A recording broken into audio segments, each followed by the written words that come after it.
ఈరోజు ఏమైంది అంటే, ఈరోజు ఒక పేషెంట్ వచ్చారు. ఏంటి అంటే, పెయిన్ ఉంది, స్వెల్లింగ్ ఉంది. పెయిన్ ఎప్పటి నుంచి అంటే 3 మంత్స్ నుంచి పెయిన్ ఉంది. బట్ 1 మంత్ నుంచి స్వెల్లింగ్ కూడా స్టార్ట్ అయ్యింది. బట్ ఏంటి అంటే, మెడికల్ షాప్‌కి వెళ్ళి మెడికల్ వాళ్ళు ఇచ్చే టాబ్లెట్స్, మెడికల్ షాప్ వాళ్ళు ఇచ్చే టాబ్లెట్స్ వేసుకుంటున్నారంట. బట్ పెయిన్ తగ్గట్లేదు, స్వెల్లింగ్ కూడా తగ్గట్లేదు. మళ్ళీ రికరెంట్‌గా వస్తూనే ఉంది. సో ఏం చేశారు, ఈరోజు ఎలా లేదు అని క్లినిక్‌కి వచ్చారు. సో ఇక్కడ నేను చెప్పేది ఏంటి అంటే, మెడికల్ షాప్‌కి వెళ్ళి వాళ్ళు ఇచ్చిన టాబ్లెట్ వేసుకుంటే మీకు పెయిన్ తగ్గదు, స్వెల్లింగ్ తగ్గదు.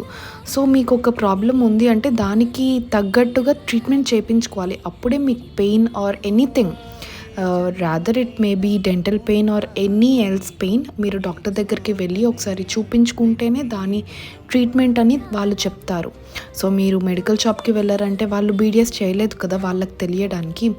సో మీరు అలా పెయిన్‌తోనే సఫర్ అవ్వడం కన్నా డెంటల్ డాక్టర్‌కి వెళ్ళి చూపించుకోవడం బెటర్.